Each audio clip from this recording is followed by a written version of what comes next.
Welcome everybody. We're here for another podcast. My name is Shay Allen, Attorney Ricky Granderson. and we're the trial attorneys.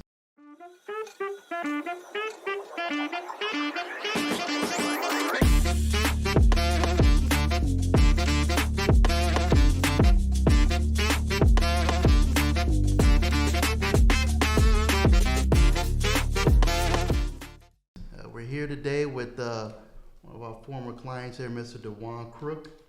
But before we get into our conversation with DeJuan here, we just want to give a little background about ourselves. I'll start with myself, and then Ricky can talk a little bit about yourself. Let's see here. I've been practicing almost 20 years. Started out as a Cook County State's attorney.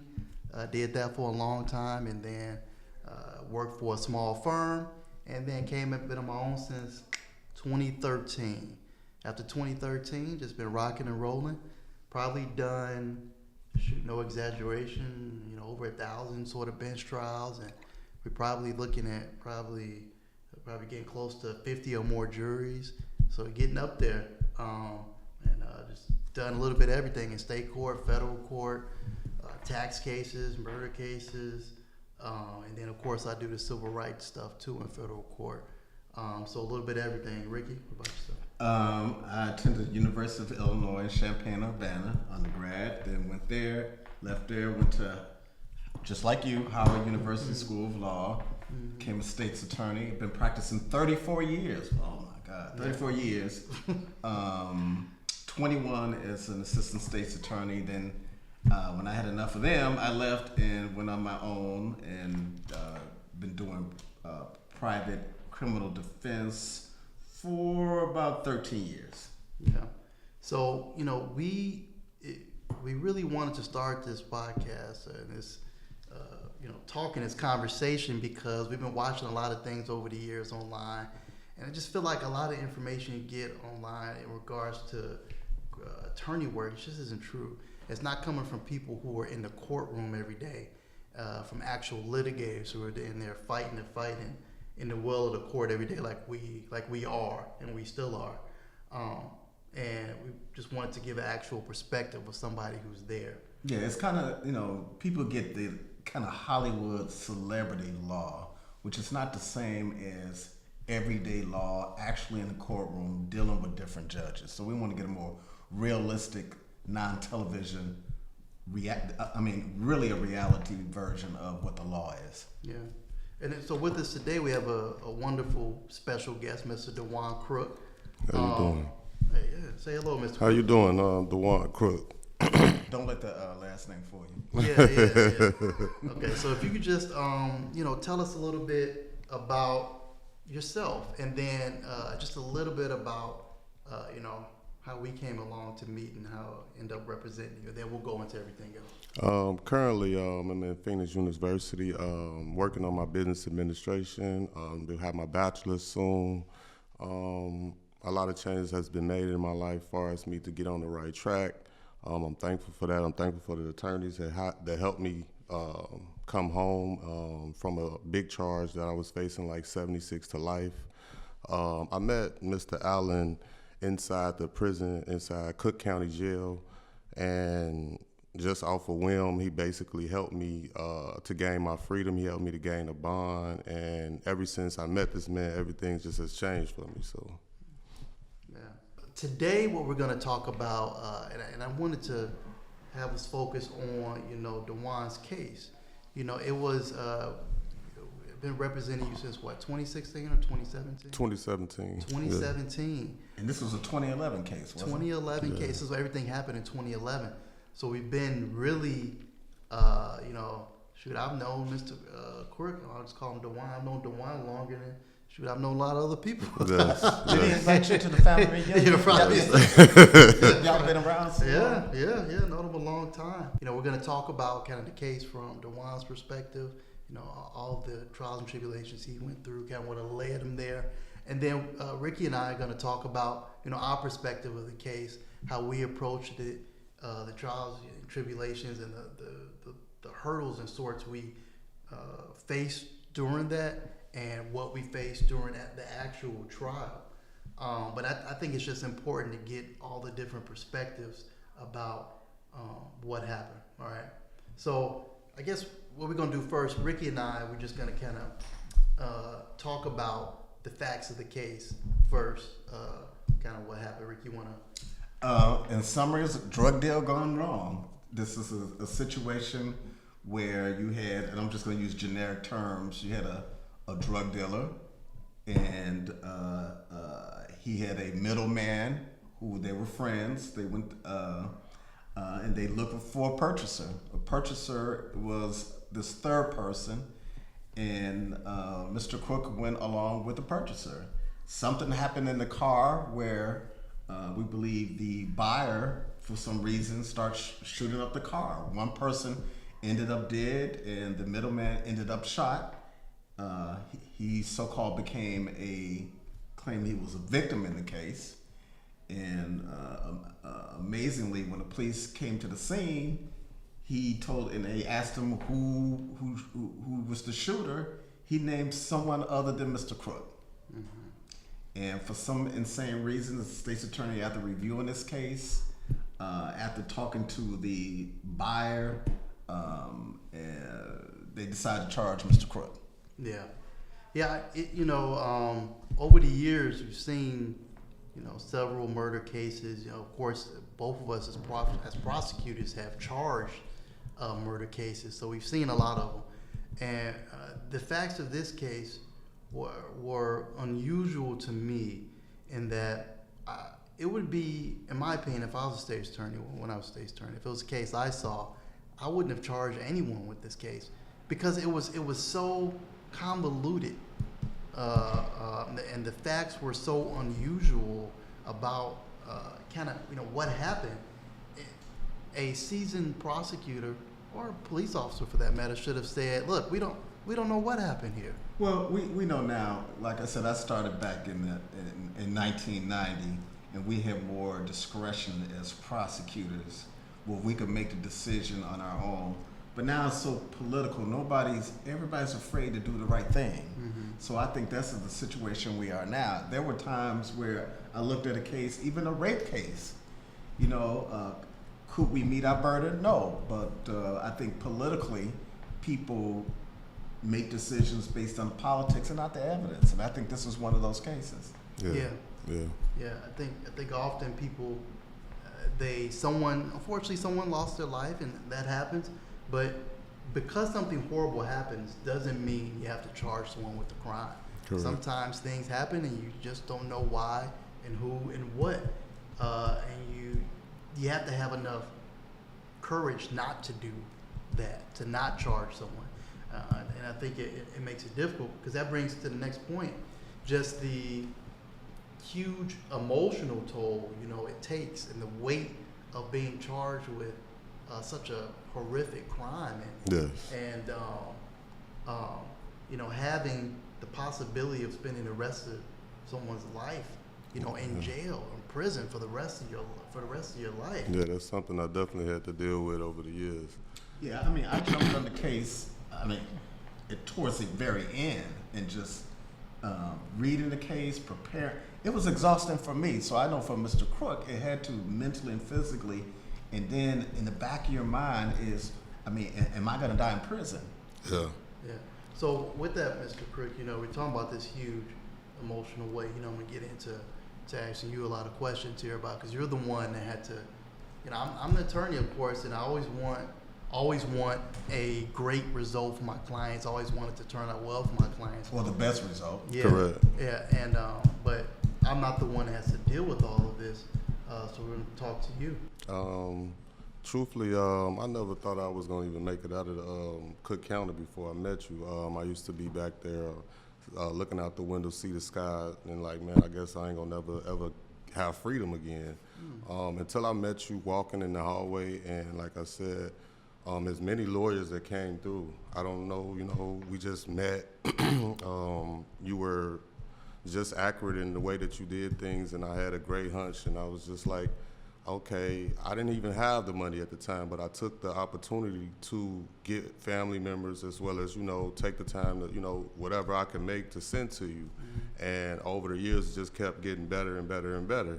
I say within about a year, you got me a bond after sitting in that for 2 years already. So that after you got the bond, that let me know right then and there, no public defender was able to get me a bond. For 2 years, I sat back there, with the papers and the allegations and seeing what was going on myself. But after you got the bond, I became more confident in having you as my attorney. Just to piggyback on that, and I'm not trying to attack the public defender at all. There's some great public defenders, but the difference between them and private attorneys is the most valuable thing we have is our reputation. And if you have a reputation for fighting for your client or trying to get the best, so we don't work on, we don't get a check every 2 weeks. Mm-hmm. So I think we have a little more skin in the game. Mm-hmm. Whether they win or lose, they still get that check every 2 weeks. Correct. So I think our reputation is the most valuable thing. And any attorney who doesn't fight for their client or has a reputation for that, they're not going to earn money or earn respect. Right. Yeah. Right. So, DeJuan, how did you first find out you were under investigation for this case? I actually was, I just basically got a document saying that basically I was being investigated for a crime, and this was, while sitting incarcerated. Mm-hmm. So That was in Indiana, right? Correct, Yeah. in the Lake County Jail. Okay, you got a document? No, officers came out there. I didn't get a document Right. until 2016. Okay. But officers came out there and they approached me. I had basically was going through some things within the county, and then they approached me, asking me questions concerning something somebody had told them involving the case. Some guy had put my name in the case, and next I was out talking to 4 officers. Well, let's talk about that a little bit, because it was an issue that I brought up during the case. So Chicago police officers came out to talk to you in 2012. Correct. When you were in Indiana there for a different, unrelated sort of case. And the police came to speak to you even though, you were dealing with some serious issues there at the jail. Correct. I don't know how much you want to get into it, because I think it's I would important. rather, tell my story, Yeah. I was just basically had come off the 4th floor. I was on the 4th floor for committing suicide. I had, went through some struggles of things. I had attempted suicide. Depression. And was then placed on the 4th floor. By the time I reached the 4th floor, a couple of officers, after they let me off the 4th floor, which is like a medical floor, where they were giving me boost bars, amitriptyline, and things like that. Just feeding me drugs, from the psychiatrist placed me on drugs. Had never been on drugs before in my life. So after that, I was placed in a room with 4 officers and basically gave a statement, didn't even know what was going on. I thought I was telling them I heard some things, and next the officers, asking me questions and things like that. Yeah. And this is all was based upon the statements made by the buyer Right. in this case. Correct. They interviewed him, then after talking, then they went to talk Then to they came to talk to me and confronted you with what the buyer said. correct. Now this is a issue that I think is very important, because I think a lot of times males, and especially black males, is a stigma that's attached to mental health. Correct. I think if you're a black man and you're saying that I'm having issues with depression or anxiety, people don't pay it as much attention. Correct. And stereotypically, and you're not a small guy. Right. People probably look at you and say, what are you talking about? You're sad or you're anxious. But this was something that you were seriously was dealing going with. through. Yeah, I mean, it happens to everybody, and I just happened to be the one that was going through it. I can actually say that it was a very hard time in my life, and I just at one point just didn't want to live at that point. Mm-hmm. But God, if it wasn't for God to saving me, I wouldn't ever be here today. So even in regards to legally, I found it, I found it very, I'm trying to think of a word that's harsh enough to put on the fact that these detectives, CPD detectives, came to that jail, and where you were having these clear issues. You know, I'm watching the video. You had lost how many pounds? Probably approximately about 40 pounds. Yeah, you were much skinnier. Oh, yes. You didn't look all there. You didn't look like how you're looking now. How tall are you? 6'3". 6'3". Yeah, and those officers, but they just berated you. They cursed at you. Yeah. They threw allegations at you. They lied to you Yes. about what was happening. And according to the law and everybody else, you know, that's just okay. Yeah, I was being attacked by 4 different officers, one speaking right here, one speaking over here, one speaking over there, and I was already mentally, you know, out of it.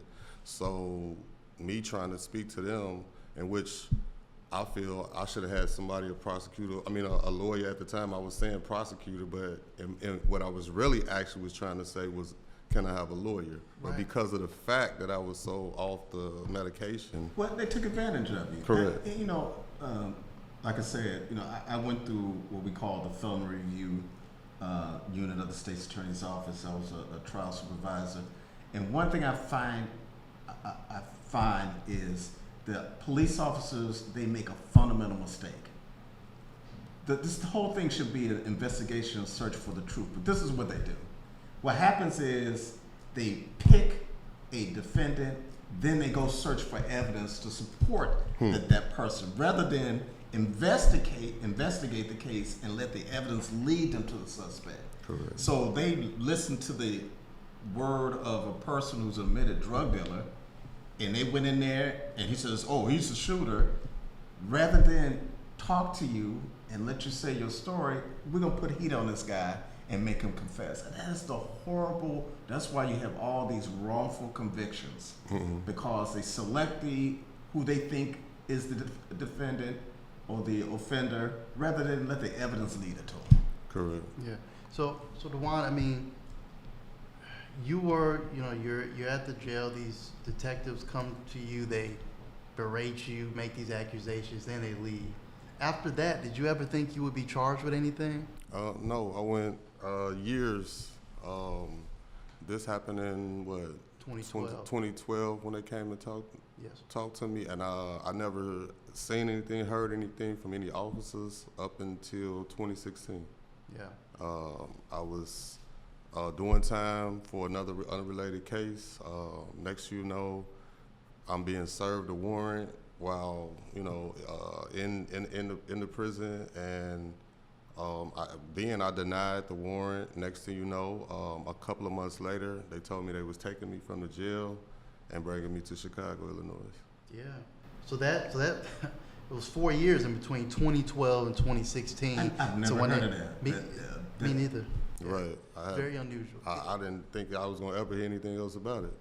Another unique thing was that the complaining witness who was shot and survived was a drug dealer, and Correct. been in and out of jail for drugs, and in and out of jail with the buyer, and then the buyer eventually was murdered. Correct. Correct. So that's your case. Your case is on a guy who admits that he was the middleman on a drug deal, was criminal background. As soon as he gets out of jail, he's looking for drugs to buy, and then there are other so-called witnesses dead. Correct. Yeah. That's a rejectable case to me. Absolutely. So when in 2016, when they finally told you, we're arresting you, we're going to charge you with this, and take you to Chicago, how did you feel about that? I was actually hurt. I was about to be released from the case that I was on, and basically I was moved to Cook County. Cook County, when I walked through the door, I felt like I was in a foreign land. I had never seen the reaction to how people acted in this jail. So I was down and lost and didn't know what the next step was. I met with one of the detectives down in the precinct, and he said a few things to me, like, you're going to be in the big house or whatever like that. And, it actually made me mad, but I, just sucked it up and kept going, and a better outcome happened. Just to add, another thing that made this just a horrible case, and it just really shocks me, is why they charge you, because they knew their main witness was in federal custody for, guess what, possession of an unlawful weapon by a felon and distribution of drugs, being sentenced to 200 months. Mm-hmm. And that's the guy you walk in on a murder case? Hmm. Well, we'll talk about the results of that, Yeah. but I mean, that's something you take into consideration, the credibility of your witnesses. Yes. Right. And so, you're not from Illinois At all. and didn't frequent Chicago at all, right? No. Never seen the inside of Cook County Jail. Never. Born and raised in Gary, Indiana. Was moved from a prison out to Chicago. When I get to Chicago, I'm looking around and I see the gates and the things like that, and the barbed wire around the gates. And they ride you on buses, and I'm looking like, man, what is this? This look like prison, Right. So Yeah. it don't look like Different experience. right, together, right. Mm-hmm.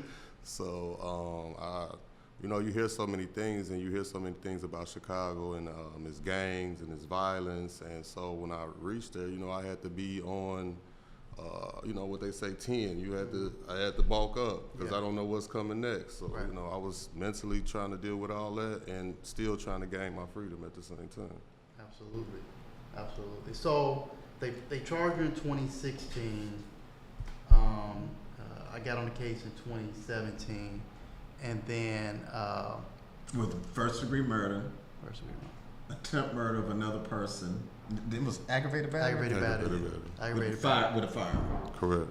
Now you said at that point, well, by the time I got on the case, you had been in custody that entire time, Correct. and you weren't sure if you're gonna get out. Now, what is it that made you, when you saw me, or made you believe that perhaps I could help you out? Became a barber and started cutting hair. And I just seen you. I had seen many lawyers because basically I had been frequently moving around the jail. And I think it was just like the calmness on your face. And then I approached you. You didn't get hesitant or anything like that. You were willing to listen. And I said a few things pertaining to the the judge that I had. And you responded back. I can remember what you said, like, yeah, I know this judge. He's kind of a hard judge, but, you didn't push me off for anything, You gave me your card. I called you later. Basically, you told me how much it would take to retain you, and we went from there. Yeah. I think I always tell people I'm an attorney, but I have a bad habit of being honest. And I think that a lot of times attorneys get that reputation that we just charlatans. We just tell people anything or say anything. Right. But one thing I try to do is always be straightforward and honest. I think that's the only way to be, especially you dealing with adults. Everyone's an adult. Yes. And I know if it was me, I would want the truth. Yeah. I would want someone to be honest and straightforward with me. I dropped the retainer. I think I called you. I dropped the retainer a couple of weeks later. You said you would come see me. You came and saw me. We had a talk within the office, and I told you that I was tired, and you told me back then, don't be tired. Mm-hmm. And I can never forget that. I didn't know what the outcome was going to be in the end. I didn't know why you told me don't be tired. Mm-hmm. But as time went on, I started understanding that it was going to be a process. So don't be tired right now, Mm-hmm. Yeah. No. So then we go through everything with the case, and it takes a long time. Cook County, Chicago's a big place. There's a lot of cases. High volume. High volume. People always wonder, why the cases take so long. It's because there's just so much to do. There's so many cases. There are only so many judges. Well, you go to some counties, a murder case, it's like 8 to 10 to 12 months. They like, oh, we ready. I'm like, Right. ready? Yeah. Yeah. Mm-hmm. Because they don't have the volume. No. Right. No. So then we this long winding road, and we finally get to, close to trial. I mean, we get to trial time. I remember before trial, they gave an offer. Mm-hmm. And that offer was? Well, you remember what the offer was? Yeah, the offer was 29 years. I can remember the judge. She was 85%. correct. And she was sitting up there constantly reading off charge after charge, 13 charges. You're going to be charged for this. You're going to be charged for this. And by the time she got to the last one, every charge was saying 35 years to this, 35 to life. By the time she get to the last charge after reading 13 charges, I almost fainted. You know, and then they offered the 29 years, and I still tell them, I said, no, no, we're not taking that. Right. 29 years is a long, long time. Correct. And what I like to do, it's always the client's choice, but, if I get a case and the offer, if it's a good offer, I tell the client it's a good offer. I did not tell you this was a good offer. Correct. You never not once said. No. You already knew that I wasn't going to take something like that. Yes, I did, and it was my opinion and my advice not to take it either. It just Correct. wasn't an offer where I felt like they were being judicious at all. They weren't giving something where, okay, we know we have a bad case here. It's a horrible case. We're going to plead this down or break it down to something else. Nah, take 29 years. Mm-hmm. That wasn't a good offer. But telling the judge, and you did it with a lot of confidence too. She told him years that I was getting nervous. Yeah. She said all them years, and you just said no. I mean, how did you feel in that moment? I don't know, but I'm looking at the judge, and during the whole trial, I just noticed that she just kept giving you a hard time, and I just, something just said, you got to go in here. You got to go in here and fight for your life, if nothing else, Yeah. And the way she just kept giving us a hard time trying to get the process, we're trying to get things thrown out of court and things like that. I just said, hey, we got to go to trial no matter what. Again, just the former prosecutor side of me comes out. It just seems to me when they offer 29, knowing who your main witness is, and knowing that person identified someone other than Mr. Crook, I wouldn't have asked for 29. Correct. Me. Some prosecutors they want their murder jury so they can put it on their resume, and I'm not accusing those particular prosecutors who were good prosecutors. I mean, very professional. But I'm just saying, if that were me, and I'm looking at this case, I wouldn't start off on a 29. Yeah, that was a rough offer. Yes. So DeJuan, how did you prepare for the trial? Emotionally or mentally? I can remember before you were hired as my attorney. I had two public defenders, and basically. In Chicago, it's different. In order to get your state's discovery, you have to basically become your own attorney. So I knew that was a route that I wanted to see my documents. So I had to fire my public defender and become my own attorney in order to see the accuracy in order to see what was in the documents. Get the documents, I'm studying, I'm reading, I'm going through everything that they had. You pretty much want to just see what evidence they had. Correct. And that was the only way to do it. Once I got the evidence, I'm looking at the documents like, this man said who shot him. But I'm here, I'm locked up because somebody else brought me in the case. Right. So I had to do a lot of, learning the law of Chicago. I had to do a lot of research. And then that's when you came in and I put it in your hands. Yeah. A lot of time had passed and you were dealing with the case itself, and then we finally get, to into September, we finally get to a time where we're sitting there, we're picking a jury. Correct. And we're doing this thing, we're doing the trial. How did you prepare mentally and emotionally for that particular time? During the trial, I can say, I just prayed a lot. My family prayed a lot. My mother prayed a lot. Sometimes I really wasn't, having the biggest faith. It wasn't full. But the more I spoke with my kids, the more I spoke with my mother. I can remember you putting your arm on me and telling me it's gonna be okay. That's when I gained faith. That's when I gained my conscience back on, you know, just like stay strong in it, you know. Were there any particular moments during the trial that kind of stood out to you where you're like, oh man, this is really good for me or really bad for me or anything along those lines? I believe nobody should ever speak to the police without a lawyer. What was bad for me was the fact that I had to watch my own statement, knowing that what I was actually going through, knowing that I actually spoke to the police and had never spoke to any officers before in my life. So that kind of hurt it. During the trial, I thought like we about to lose. You know, it shook me up a little bit. But we looked at it differently, though. Yeah. Y'all, I mean, y'all We watched the video, and you wanted to testify, and we said, no need to do that because you already testified on the video. Correct. You don't want to make it worse. I got a question for you. You missed one point. I think what stood out to me the most out of this whole thing when the state's attorney asked the guy who got shot, do you see the guy who shot you in the court? And he looks over at us and basically says no. No, right? Like no. I was like, whoa. Yeah, that was a. I was like, whoa. That was like a Medlock moment right there. Exactly. You know, I felt like, well, that never happens. Right. And he couldn't identify me.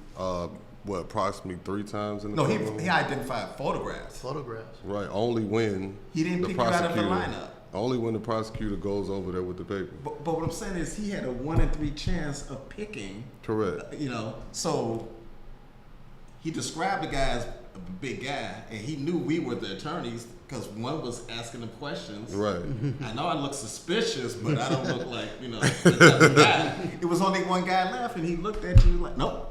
It's not him. Like, oh, that never And he just kept saying the guy who committed the incident had braids. And, you know, I never had braids before in my life, so it was kind of, you know, mistaken identity from the whole time.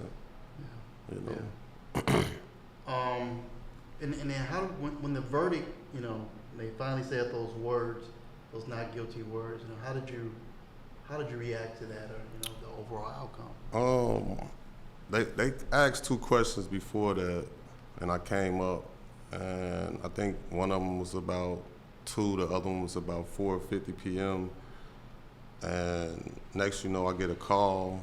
You telling me to come to the courtroom.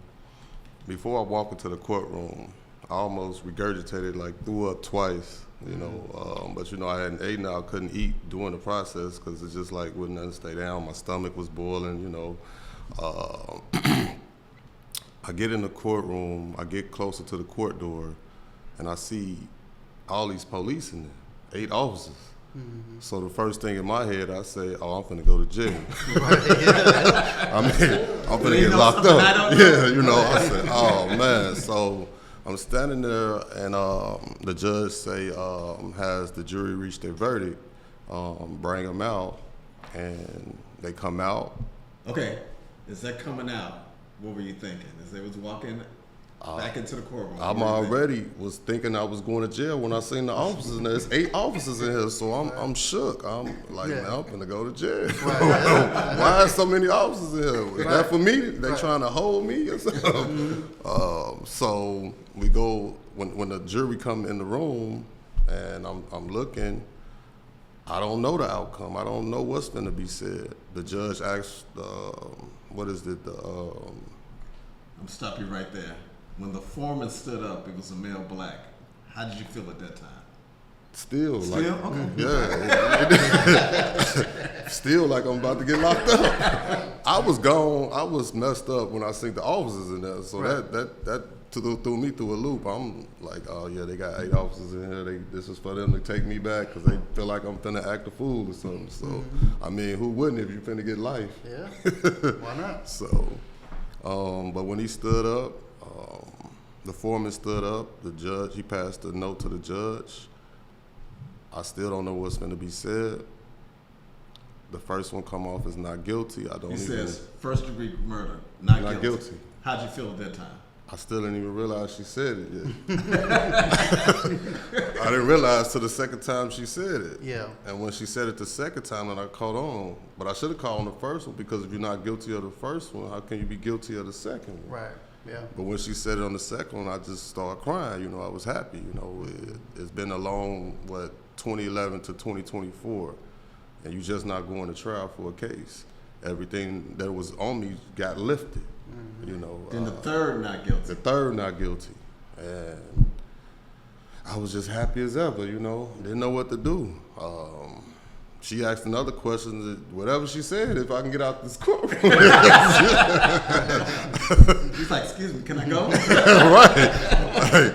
Hey, whatever she said, as long as I can leave this courtroom. Yeah.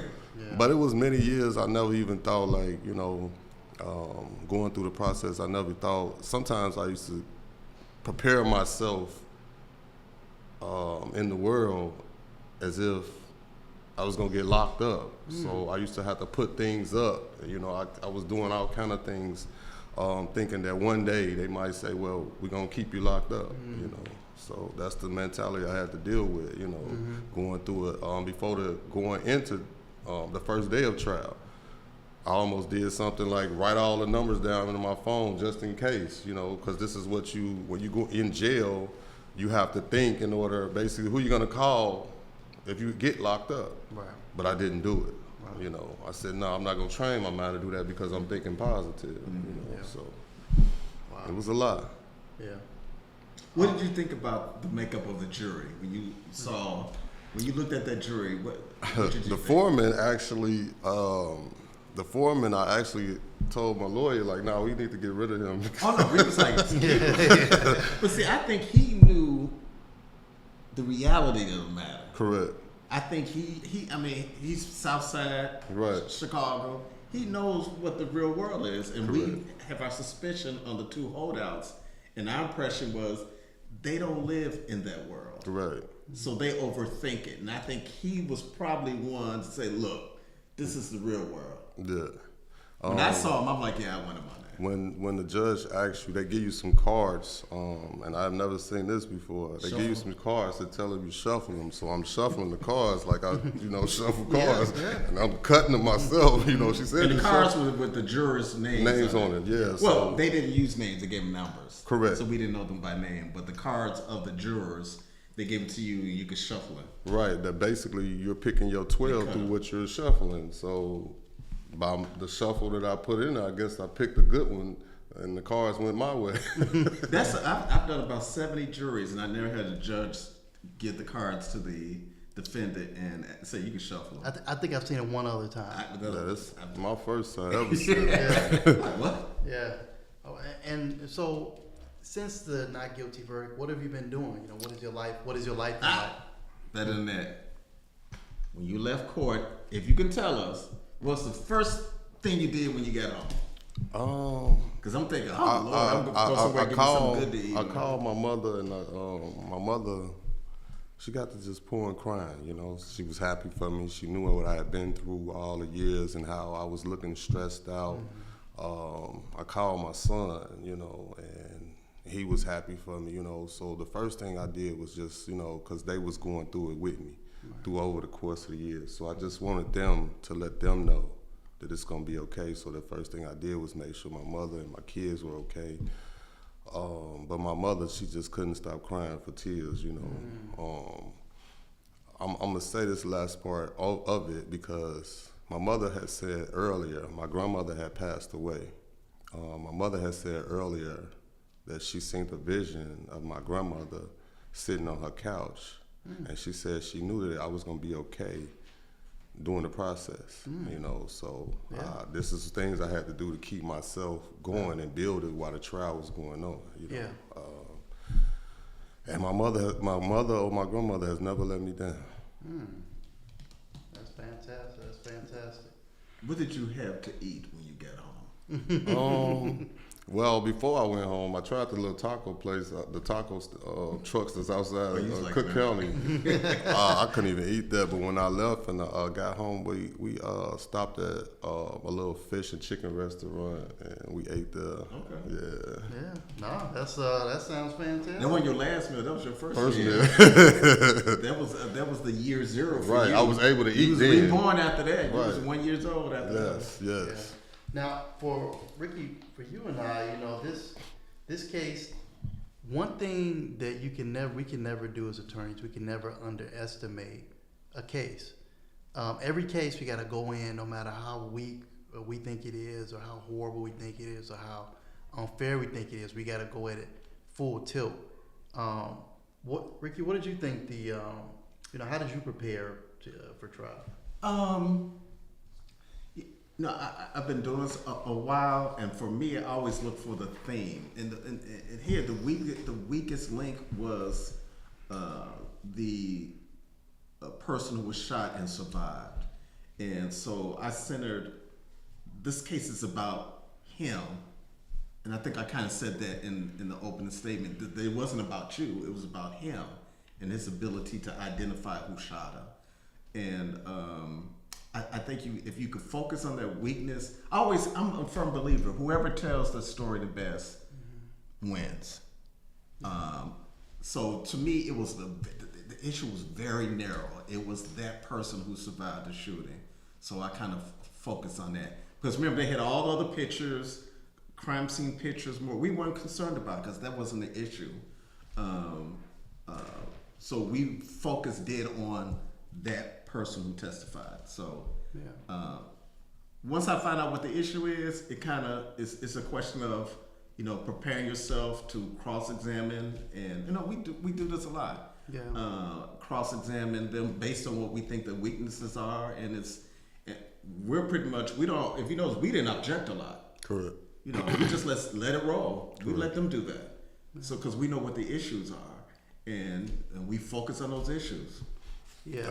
I think what I've seen from Mr. Richard is when the police got on the stand and he pulled out the truth of basically what the witness had stated, and so he asked the officer during the course of your investigation, the victim that was shot, when he was on the ground bleeding, who did he say shot him?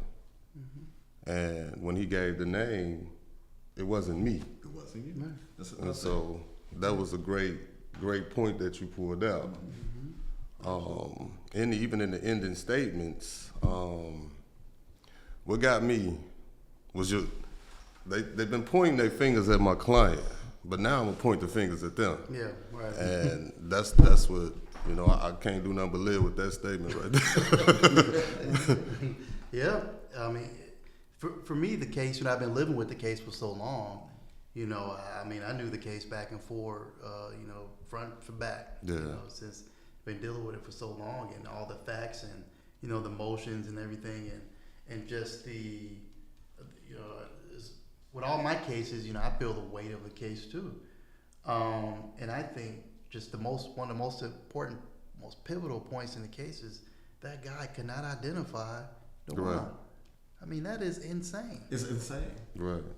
You saying this guy was, steps away from me and allegedly shot me and another guy, but you don't remember? You can't. He's sitting, 5 feet away from you. You can't identify. Correct. But when the prosecutors poke a picture in front of his face, oh yeah, that's him. Right. Well, look who provided the picture. The prosecutor. Prosecutors. Yeah. Now, this case I think was really interesting too, because the three most important things I think for any jury trial are jury selection, jury selection, and jury selection. And to be honest, I wasn't really happy with the jury pool. I'm not happy with the jury pool we get. We may get 40, 50, 60 people, and it's supposed to be a jury of our peers, but they're rarely our peers. Correct. And that's what I would say, and something we'll probably say moving forward with this podcast here is that please, black people, minorities, people who are fair-minded, show up for jury duty. Exactly. Yes, Please show up for jury duty. It's your obligation. Yeah. And that's who we need, you know. Because if you, God forbid, are accused of something, you want one of your peers to be judging you. Yeah. Correct. Because I'll tell you one thing, the folk who have different views from us in regards to fairness and race and these things, they are there. Correct. And that's true. And they're smart about it. They don't disclose their true feelings. Oh yes, I can be fair. Yeah. I will be fair and unbiased and no problem. And they trying to get on those juries. Everyone has biases. It's really what the degree is. So jury selection, I think, and it took me a little while to realize, is probably the most important part of any trial is jury selection. Very important. I was lucky to have a jury that I have, a great jury to, give me not guilty. Like I said, I didn't have too many ifs. It was a certain couple of people I might have been worried about. Yeah. But a lot of times you're gonna have to, certain people you're gonna have to focus on in the Correct. jury, Correct. to join your team, or to look at them and say, it's not that difficult. It's real simple. Yeah. Yeah. Well, I mean, DeJuan, after going through all this and coming out on the way it did and be able to go home after all this, what would you tell someone, who's listening to this podcast or listening to this, about, what you did wrong or, what you would do different in the future? Like I said, whenever you interact with any officers, it's best to ask for a lawyer, Secondly, I would say, try to keep yourself away from certain things, away from certain people. Try to better yourself. My past is my past. I may have been judged for my past, but I'm thankful for the fact that, I'm doing better, working, being more productive. You got to go out there and go for what you want, no matter the situation, what you've been through. When you're incarcerated or you happen to go to jail, make sure you always get your documents and know what they have against you. Know who your prosecutor are. Know who you are fighting. Because if you don't know who you're fighting, then you're just lost. Mm-hmm. You got to be prepared at all times. Had I not looked within my own documents or just allowed a public defender, and I'm not taking things from the public defender, but where I come from and most people that notice, when you just got a public defender, 9 times out of 10, you're going to jail. Mm-hmm. But hiring an attorney that basically practiced this and takes the time to look at you as a person is sometimes better than just dealing with a public defender. Yeah. I mean, you definitely do speak up for yourself. I mean, we had a little rough patch. Like Mr. Allen and my family, them asked, like, what is his sign? Like, he's very, very quiet. He doesn't. He's not going to talk. He doesn't take it personal because he's more about business. Yes, he doesn't take it personal. And at first, I didn't like it.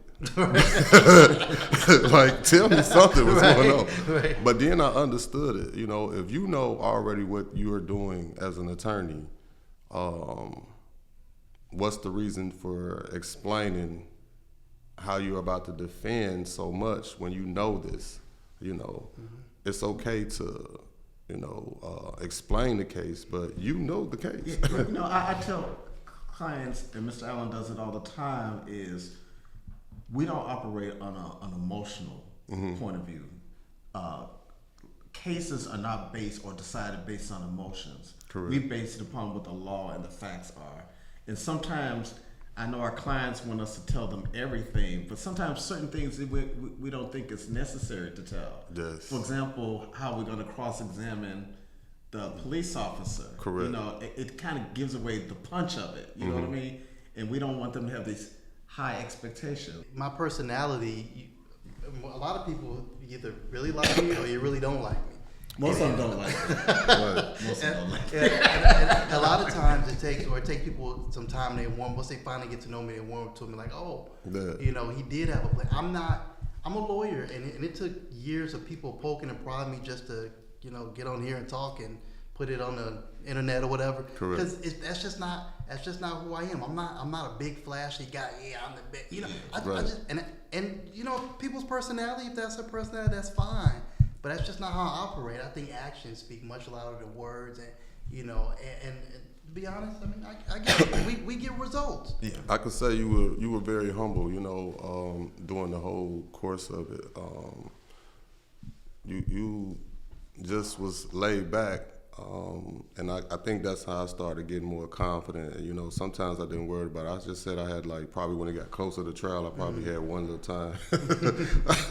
But it just went on so long, so who wouldn't be like? So we don't get in panic mode. If something goes wrong, or we don't like the judge's ruling, we don't let the judge see us sweat. Correct. Okay, we passed it. Now let's deal with the next issue. Yeah. So I mean, it's been great talking about this issue. Not this issue, this case. I mean, I think it's an amazing story. Yeah. It's a one of redemption. This story is great because of you, Dewan, because even though what has happened in your past, you've moved past, you're not looking back, you're not looking in the rear view. No. You're looking ahead, and you're working towards your future. Correct. You're not worried about that, and that's what I think any client should look at it this way. You can't, no matter what the outcome is, you can't let how other people are viewing you define you. You're Correct. not what people say you are. You're who you think you are, right? Right. So I think that's what really helps it. And then the other thing we learned from this: don't talk to the police. Don't talk to the police. Don't talk to the police, please. You talk to your lawyer before you talk to your priest. Don't talk to the police. Don't talk to the police. Exactly. Ask They're for an not your attorney. friend. Please ask for an attorney. No, you even have to say that. Just don't say anything. Correct. They got to waterboard me Right. before I talk. Right. They can bring my mother up in there. I'm like, Mama lying. I don't know what you talking about. So I thank you for sharing your story, and especially the point about the mental health portion. Yes. I think a lot of people, especially black men, need to really step up and deal with that portion. It's not weak. You're not less of a man. You got to deal with these things. No, Sometimes it's the same thing in the military. If you're a Marine or you a paratrooper and you're having mental issues, you're afraid to get treatment or to talk about it because you're going to be viewed as being weak. Correct. And then that's why a lot of those guys, post-traumatic, they commit suicide because they've been indoctrinated to believe that, men have to be strong, Tough. they're not human, and to be human is to be weak. Right. Yeah. So really want to thank you for sharing. It's not the easiest thing to do, but it's important. A lot of times people go through these things, they think they're alone. They think they're the only people that are going through this. And what is it saying? Bad men win when good men do nothing, or in essence, when they say nothing. So if we just, bad people they always lie. Me. Right. But if no one else is around saying, no, that's wrong, Right. these things aren't right, and are speaking up as well, then that's when they win. So thank you so much. We're through. I think next episode, we're gonna get back into it. We're grateful for everybody to join us. Hopefully, this will be something that, if you like this, there'll be a lot more. All right. I definitely thank you guys for helping me get my freedom. I thank you. Yes, sir. Thank you so much.